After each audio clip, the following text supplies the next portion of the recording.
예수님은 우리가 세상의 소금이고 빛이라고 하셨습니다. 그러니 그리스도인은 세상에서 선하고 아름다운 영향력을 끼치는 사람입니다. 빛과 소금이 없는 세상을 상상해 보셨나요? 끔찍한 일입니다. 그만큼 빛과 소금인 그리스도인의 존재와 영향력은 어마어마합니다. 그것은 세상을 정화하며 생명을 나누며 변화시키는 힘입니다. 마치 코로나19로 인해 세상이 완전히 뒤바뀐 것과 같은, 아니 그것보다도 훨씬 거대한 변화를 가져올 수 있습니다. 우리가 예수님의 말씀대로 빛과 소금이라면 말이죠. 그렇다면 문제는 이것입니다. 우리는 지금 세상에서 빛이고 소금입니까?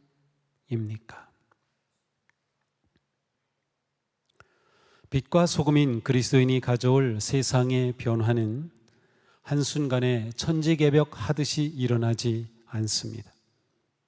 오히려 한 사람 한 사람을 통해 한 사람 한 사람 안에서 점진적으로 일어납니다. 이 점진적인 변화는 빛과 소금인 그리스도인 우리 각 사람으로부터 시작됩니다. 이 변화는 한 사람을 통해 일어나는 작은 변화이지만 궁극적으로는 온 세상을 천국으로 변화시킬 것입니다.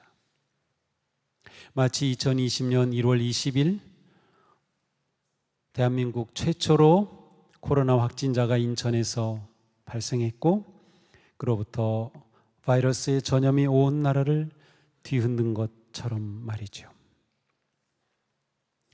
이와 같은 변화를 시작한 사람들 중에 사도 바울이 있습니다. 사도 바울은 그리스도인으로서 세상을 변화시킨 위대한 증인입니다. 그에게는 사람을 변화시키고 감염시킬 강력한 전염력이 있었습니다. 사도행전은 사도 바울을 가리켜 이렇게 기록하고 있습니다.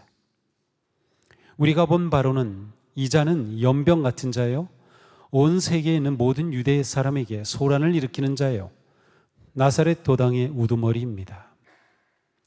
이 말은 대제사장이었던 아나니아가 벨릭스 총독에게 바울을 고소하며 한 말입니다. 아나니아는 바울을 가리켜 전염병 같은 자라고 표현하고 있습니다. 왜 그랬을까요?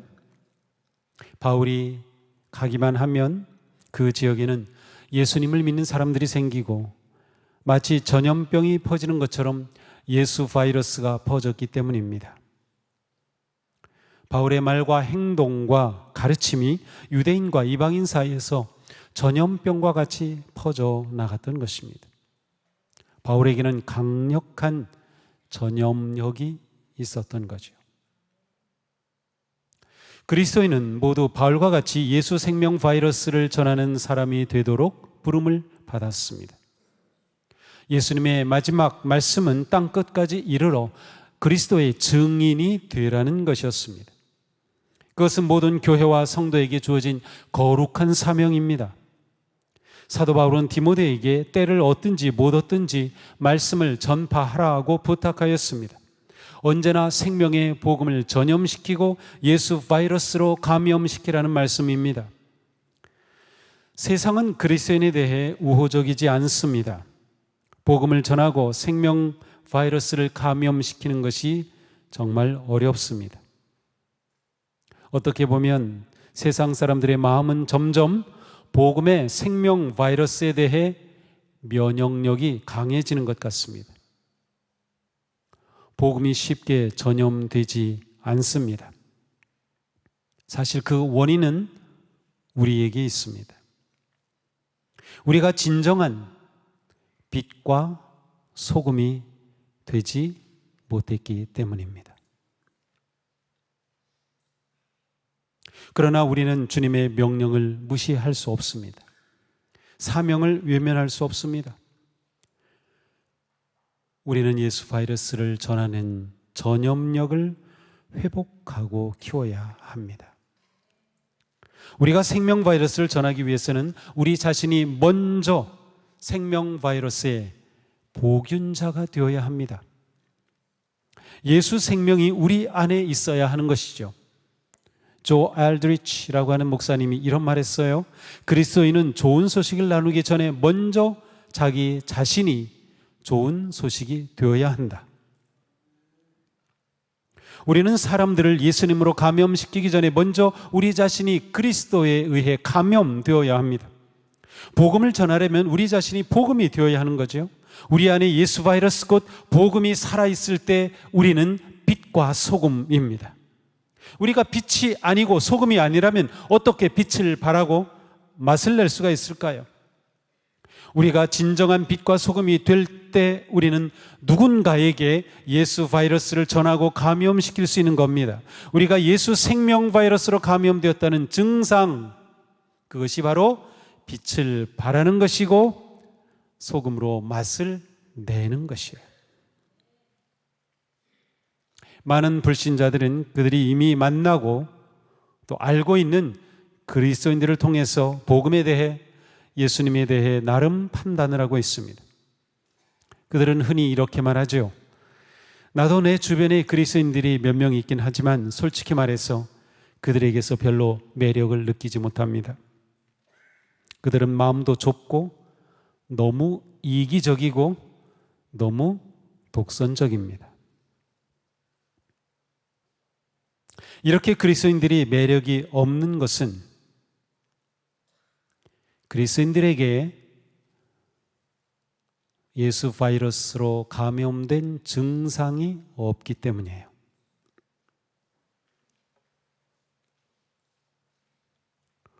예수 생명 바이러스에 감염된 그리스도인으로서 우리는 예수님의 선하고 아름답고 거룩한 성품의 삶의 모습을 증상으로 드러내야 돼요.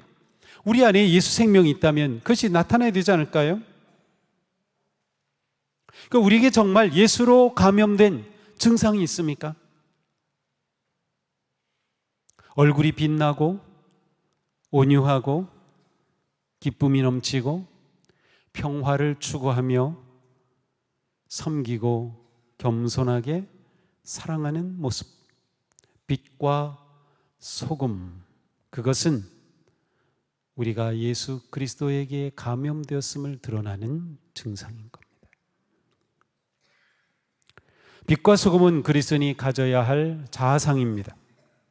우리는 그리스도인으로서 복음 안에서 변화되고 밝고 생명력이 넘치는 긍정적인 자아상을 가져야 합니다. 자아상이란 곧 나는 누구인가에 대한 자기 이해입니다. 우리는 자기 자신을 보면서 나는 하나님의 사랑받는 자녀이며 내 안에는 그리스도의 복음의 생명이 있는 나는 빛이고 소금이라는 자아상, 그 확신과 기쁨이 있어야 합니다. 우리는 우리 자신을 나는 빛이야, 나는 소금이야 라고 생각하나요? 우리가 하나님의 자녀인 것은 세상의 빛으로 존재하는 것입니다. 우리는 우주 만물의 창조자이시며 세상의 주인이신 하나님의 자녀이며 하나님의 관심과 사랑을 받는 존재라는 기쁨과 확신이 있을 때 항상 밝고 긍정적인 자아상을 지닐 수 있습니다. 바른 자아상을 가진 성도는 억지로 경건하고 거룩한 것처럼 꾸밀 필요가 없습니다. 형식적이고 외식적인 행동을 할 필요도 없습니다. 자연스럽게 빛나는 겁니다. 자연스럽게 맛이 나는 겁니다. 바른 자아상을 가진 성도에게는 언제나 하나님의 자녀됨에 평화와 안정감이 있어요. 그러니 남이 나를 어떻게 볼까 신경 쓰지 않습니다. 남에게 보이려고 뭘 자꾸 꾸며내지 않습니다. 자기 자신을 또한 있는 그대로 받아들이며 자연스럽게 자신 안에 있는 예수 그리스도 생명 복음의 가치를 드러내는 겁니다. 사도 바울은 다윗은 시편 139편에서 자아상을 이렇게 표현하고 있어요. 내가 이렇게 빚어진 것이 오묘하고 자신의 존재가 얼마나 놀라운지, 주님께서 하신 일이 놀라워 이 모든 일로 내가 주님께 감사드립니다. 내 영혼은 이 사실을 너무도 잘 압니다. 우리는 자신의 개성, 기질, 열정, 관심, 능력 모든 것이 하나님께서 나를 그렇게 빚어주신 오묘한 그리고 너무도 복된 존재임을 감사로 받아들이고 있나요? 그렇게 될 때 진실하고 건강한 영적 자아상을 형성할 수 있는 겁니다. 우리가 건강하고 바르고 거룩한 자아상을 가질 때, 그때 우리는 예수 생명 바이러스에 감염된 증상을 자연스럽게 드러내며 빛을 발하게 됩니다. 우리의 그런 마음과 삶의 태도가 불신자들에게 긍정적으로 전달되고 표현될 때 우리는 빛과 소금으로 선한 영향력을 끼치는 겁니다.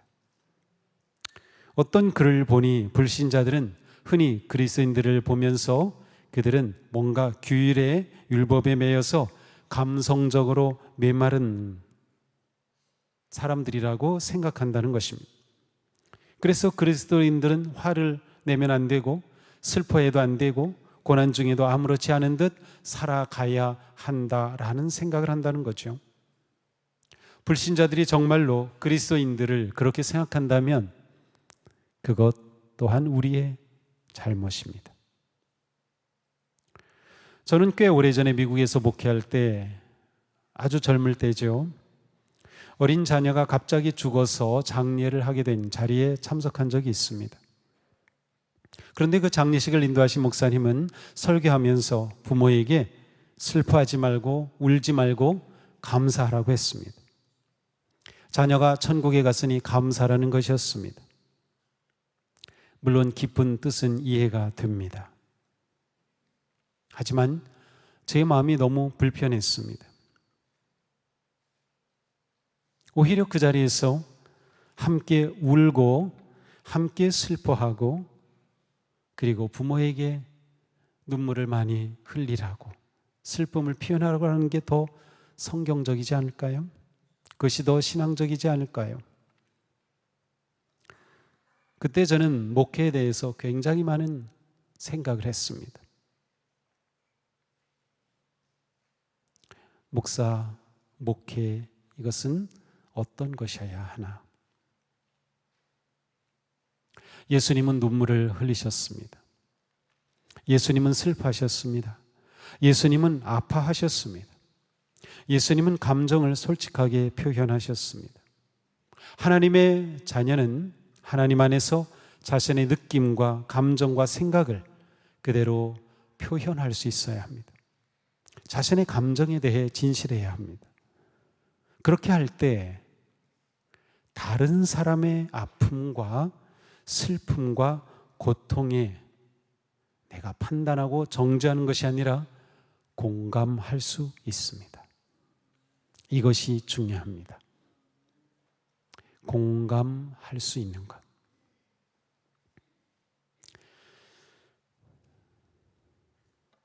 꽤 오래전 동남아에서 쓰나미로 엄청난 인명 재산 피해가 있었던 적이 있죠. 처음으로 쓰나미라는 말을 들었던 것 같아요. 그런데 그때 유명한 목사님 몇 분이 무슬림들이 많이 사는 그 지역에 하나님이 정의로운 심판을 내린 것이라고 설교를 한 적이 있습니다.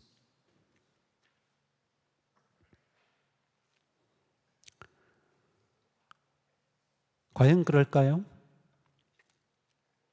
요즘도 유명한 소위 정치적인 목사들이 이러한 식의 발언과 설교를 종종 합니다.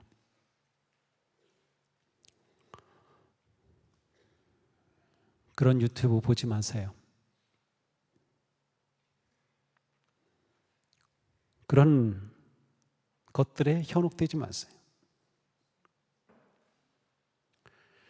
오히려 우리가 예수 바이러스에 감염이 되면 공감할 줄 알게 되고 세상의 고난과 아픔에 함께 울고 아파할 수 있게 되는 겁니다.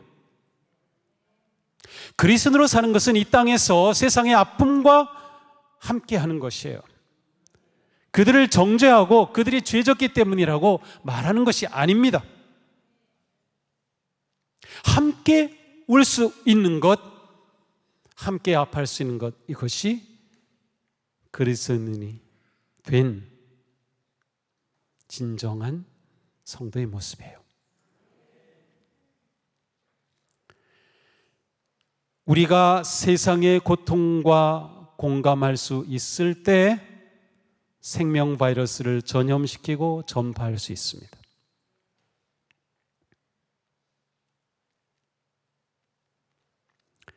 코로나 바이러스는 사람과 접촉할 때 감염이 되죠. 그래서 격리시키고 비대면으로 모든 것들을 하고 모이지 못하게 하고 그랬어요. 똑같아요. 우리가 예수 생명 바이러스로 감염시키려면 우리가 사랑과 자비의 마음으로 세상과 접촉하고 세상의 아픔과 접촉하고 세상의 절망과 함께하는 우리의 마음이 있을 때 비로소 감염시킬 수가 있어요. 우리가 예수님의 명령에 순종하며 전도의 사명을 이루기 위해서 우리는 함께 울고 함께 웃을 수 있는 그리스도인이 되어야 합니다. 누군가 자신의 VIP로 여러분 작정하였습니까? 그렇다면 내가 어떻게 그와 함께 웃고 그와 함께 울어줄 수 있을지를 기도하며 생명 바이러스를 전염할 접촉점을 만들고 찾아야 하는 겁니다. 우리가 불신자들 앞에서 복음의 생명을 전하고 예수 바이러스를 전하려면 아이러니하게도 우리 자신의 부족함과 잘못을 인정할 수 있어야 돼요. 우리가 겸손해야 합니다. 복음은 겸손하게 전하는 것이에요. 안타깝게도 너무 많은 사람이 그리스도인들을 교만하고 자기만 옳다고 자기 잘못을 인정하지 않는 사람들이라고 생각하고 있습니다.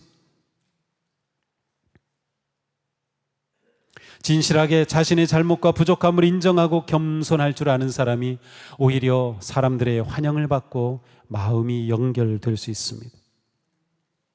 우리는 실수를 하거나 잘못을 하면 얼른 그것을 숨겨야 한다는 생각을 먼저 하죠. 하지만 우리는 그러한 자기 자신을 넘어서서 잘못을 인정할 수 있는 용기가 있어야 합니다. 여보, 내가 잘못했어. 미안해요. 용서해 주세요. 자녀들에게도 얘야, 아빠가 잘못했다. 미안해. 용서해 줄 수 있어? 자녀들에게 말할 수 있어야 합니다. 놀랍게도 자신의 잘못을 인정하고 용서를 구할 때 더 큰 신뢰를 얻습니다. 만약 지금까지 배우자에게, 자식에게, 부모님께, 친구에게 한 번도 잘못했다고 말하지 않았다면 당신은 완전한 사람이든지 아니면 진실하지 못한 사람 둘 중에 하나입니다. 많은 직원을 두고 회사를 경영했던 한 사장님이 어떻게 예수를 믿게 되었는지 간증한 것을 제가 들었던 기억이 납니다. 그분은 이렇게 말했어요. 저는 양심적이고 상냥하고 일에 몰두하는 크리스천 사원들을 보면서 자연스럽게 하나님께 끌렸습니다. 하지만 그보다 더 감동적인 일은 따로 있었습니다. 어떤 사원이 어느 날 일이 끝난 후에 자신을 만나줄 수 있는지 물어왔습니다. 나는 그가 교회에 다닌다는 것을 알고 있었기에 혹시 나보고 교회에 오라고 할까봐 좀 걱정스러웠습니다. 그런데 그가 머리를 숙이고 사무실에 들어와 이런 말을 했습니다. 사장님, 몇 분이면 됩니다. 용서를 구하러 왔어요. 저는 여러 해 동안 이 회사를 위해 일해왔습니다. 그런데 사실 여기저기 돌아다니면서 회사의 물품을 가져다 쓰기도 했습니다. 어떨 때는 근무 시간을 속여 기록하기도 했습니다. 하지만 저는 몇 개월 전에 진짜 그리스도인이 되었습니다. 은혜로 예수님을 통해 새 생명을 얻었습니다. 그리고 저의 잘못을 깨닫고 이렇게 사장님 앞에서 고백합니다. 제 행동의 대가로 해고하셔도 괜찮습니다. 사장님이 결정하시는 대로 따르겠습니다. 저는 하나님과 사장님 앞에서 저의 잘못을 고백하고 바로 잡고 싶습니다. 이 사장님은 이 사원의 말을 들으면서 큰 충격을 받았다고 했습니다. 이 사원을 이렇게 변화시킨 그 예수님이라는 분, 그분이 도대체 누구인지 알고 싶어졌고, 그 다음 주일 그는 그 청년이 다니는 교회에 처음으로 가게 되었다고 했습니다.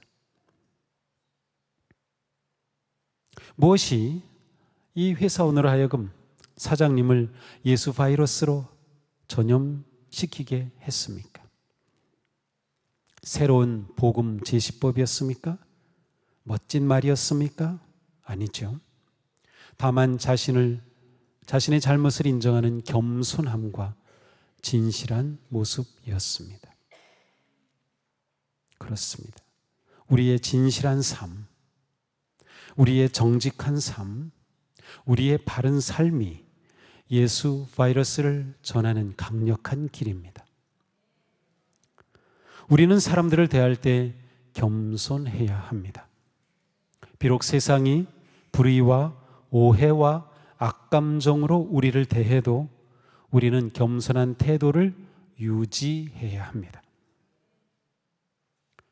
자신의 죄를 인정할 수 있고 거짓된 삶을 바로잡을 수 있는 진정한 성도가 되는 것이야말로 진짜 전도자가 되는 길입니다.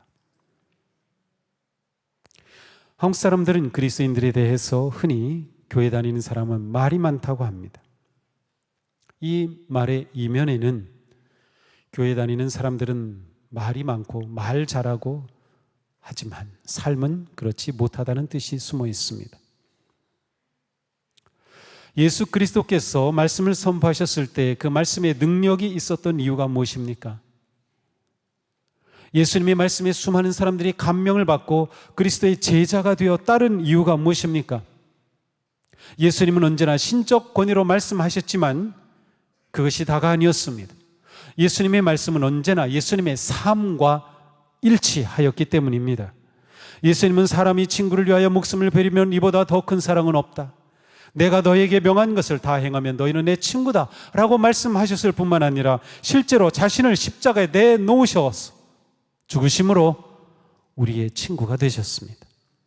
예수님은 몸소 제자들의 발을 씻기시면서 너희도 섬겨라고 말씀하셨습니다. 예수님은 부모님을 공경하는 것이 옳은 일이라고 말씀하셨을 뿐만 아니라 십자가에서 마지막 숨을 거두시는 그 순간에 어머니를 요한에게 맡기면서 어머니를 보살폈습니다. 야고보 사도는 분명하게 말씀하셨어요. 나의 형제 자매 여러분, 사람이 믿음이 있다고 말하면서도 행함이 없으면 무슨 소용이 있겠습니까? 그런 믿음이 그를 구원할 수 있겠습니까? 어떤 형제나 자매가 헐벗고 그날 먹을 것조차 없는데 여러분 가운데 누가 그들에게 평안히 가서 몸을 따뜻하게 하고 배부르게 먹어라 말만 하고 몸에 필요한 것들을 주지 않으면 무슨 소용이 있겠습니까? 믿음의 행함이 따르지 않으면 그 자체만으로는 죽은 것입니다. 참된 믿음은 행동합니다. 그 행동이 빛과 소금입니다. 너의 착한 행실, 행동으로 증명되지 않은 말로서는 누구도 예수 바이러스를 감염시킬 수 없습니다. 진실한 사람은 말이 아니라 행동이 진실한 사람이며 진실한 사람이 세상을 그리스도로 전염시키는 강한 영향력을 지닙니다. 오는 11월 9일은 VIP 초청주일입니다. 우리는 그동안 기도하고 전도하며 준비해왔습니다. 그러나 이것은 한 번 하고 마칠 행사가 아닙니다. 이것은 우리가 평생 예수님을 전염시키는 삶을 살기로 결단하고 시작하는 것입니다. 우리의 진실함으로 불신자들에게 감동을 주고 우리의 긍정적인 자아상과 우리에게서 자연스럽게 나오는 빛과 소금의 행실로 거룩한 영향력을 주는 삶을 살기로 결단하는 것입니다. 이러한 마음과 결단으로 VIP 초청 축제에 참여하는 것이에요. 내가 실제로 누구를 데려오든 데려오지 않든 우리는 다 같이 이러한 존재가 되도록 한마음이 되어 힘쓰는 것입니다. 우리는 복음을 전하기 전에 먼저 나 자신이 좋은 사람, 좋은 소식이 되어야 합니다. 빛과 소금이 되어야 합니다. 진실한 자상을 가지십시오. 공감할 줄 아는 사람이 되십시오. 자신의 잘못을 인정하며 겸손하십시오. 말하는 대로 행동하십시오. 우리가 기도하며 전도하는 그 영혼이 주님께 돌아오며 예수로 전염되어 천국을 함께 누리는 그 복된 날이 우리 모두에게 오기를 주님의 이름으로 축복합니다.